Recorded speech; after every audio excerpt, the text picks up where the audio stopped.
মালিক মালিক ভাব হয়ে গেছে তাদের, তবে একটু কমছে এখন। ডাকসু রাকসু চাকসু আর জাকসু নির্বাচনের পর একটু ভাব কমছে না?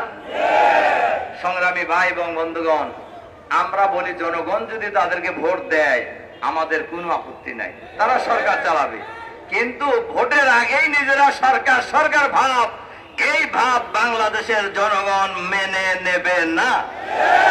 তার কারণ এখন যে সরকার আছে, সরকারকে বলবো জুলাই বিপ্লব যে হয়েছে এর কোনো দলের নেতৃত্বে হয় নাই, এর কোনো নেতার নেতৃত্বেও হয় নাই।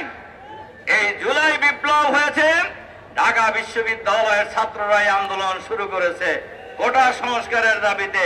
সেই দাবিতে যখন জুলুম নির্যাতন চালানো হয়েছে, পাখির মতো গুলি করে হত্যা করা হয়েছে ছাত্রদেরকে, সেই সময় বিশ্ববিদ্যালয়ের শিক্ষক কর্মকর্তা কর্মচারী, রিক্সাওয়ালা, ভ্যানওয়ালা, ঠেলাওয়ালা, সকল শ্রেণী পেশার মানুষ দল মত জাতি বর্ণ ধর্ম নির্বিশেষে ঐক্যবদ্ধভাবে প্রতিরোধ করে তোলার মধ্য দিয়ে দীর্ঘ 16 বছরের ফ্যাসিবাদী শাসনের অবসান ঘটিয়েছে।